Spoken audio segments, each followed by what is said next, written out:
Hey everyone, and welcome back. Today, we're diving into the world of smart objects that are literally all around us. You know, our watches, our cars, even the massive machinery in a factory. We're going to break down how all these things get connected and, way more importantly, how they take a giant ocean of data and turn it into something real and valuable. Just get a load of this. As of 2020, there were more than 6 connected devices for every single person on the planet. I mean, that's just a staggering number of connections. But have you ever stopped to wonder how your smartwatch or the thermostat on your wall actually transforms all the data it's constantly collecting into something genuinely useful? Well, let's get into it.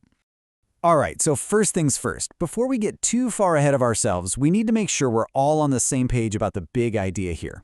What exactly is the Internet of Things? Okay, so at its heart, the Internet of Things, or IoT for short, is really just about giving everyday objects a digital voice. Think about it. It's this huge network where physical things, anything from a coffee maker to a massive jet engine, are given sensors and software so they can talk to each other, and talk to us, all over the internet. And what's so great about this diagram is that it shows us the whole journey, from start to finish. It all begins with just connecting a device, right? And that device starts sensing and collecting raw data.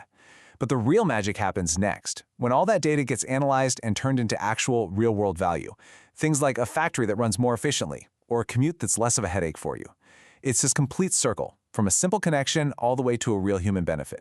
So, what do you think happens when you give billions upon billions of objects a digital voice? Well, you get a whole lot of conversation. You get a data flood like we've never seen before. And when I say a flood, I mean a flood.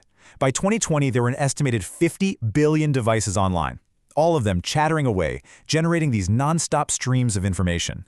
That number is almost impossible to wrap your head around.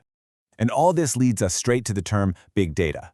The best way to think about it is like a gigantic planetary-scale jigsaw puzzle. It's not just about having all the pieces, it's about figuring out how to put them all together to finally see the bigger picture. When we can analyze all this data, we start to uncover these hidden patterns and trends that were just totally invisible to us before. So, how do we actually take this raw material and make it into something useful? Honestly, the best way to picture it is like a factory. Let's use an analogy, say making a chocolate bar.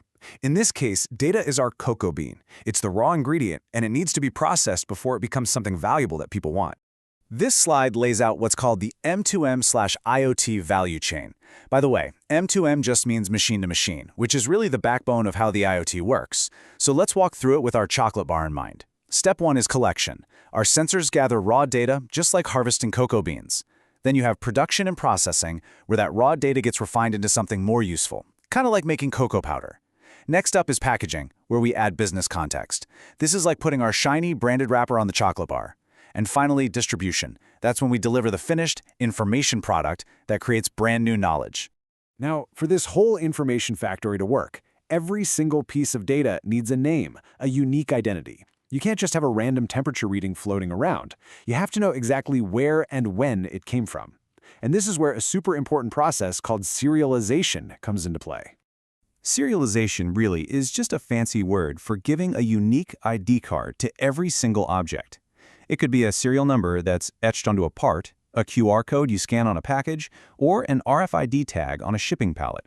Whatever it is, that unique identifier means an item can be tracked individually, from the second it's made all the way to the end of its life.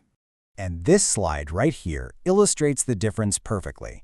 Anonymous data, just a temperature reading of 72 degrees, is almost meaningless on its own. But serialized data?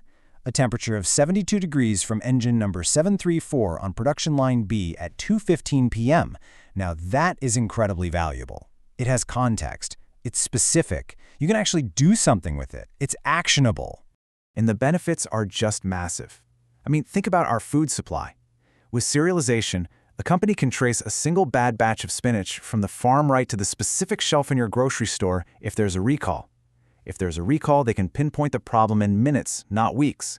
That's the kind of safety, trust, and efficiency this whole thing builds. Okay, so let's zoom out for a second. We've gone from all these connected devices to this flood of big data through our information factory, and we've added the power of giving everything a unique name with serialization. So what? Why does any of this actually matter in the real world? Well, here's the payoff. This is what allows a store to send a coupon for your favorite snack right to your phone as you're walking down that aisle. It even creates totally new ways of doing business. A company might not sell you a jet engine anymore. Instead, they sell you hours of thrust as a service, using data from the engine to predict maintenance and guarantee it never fails. That's the kind of game-changing value we're talking about. This quote really just nails it. This isn't some niche tech for a few industries. It's a fundamental shift that's weaving the digital world into every physical corner of our economy. It's changing everything about how businesses run and, honestly, how we live our lives.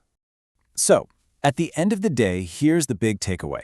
We are living in a time where pretty much any object can have a digital identity, a digital voice. It's a world where data isn't just being collected for the sake of it, it's being refined into knowledge. And that leaves us with a really fascinating question to chew on. If we can connect pretty much anything, what will we connect next? Thanks for joining me for this explainer.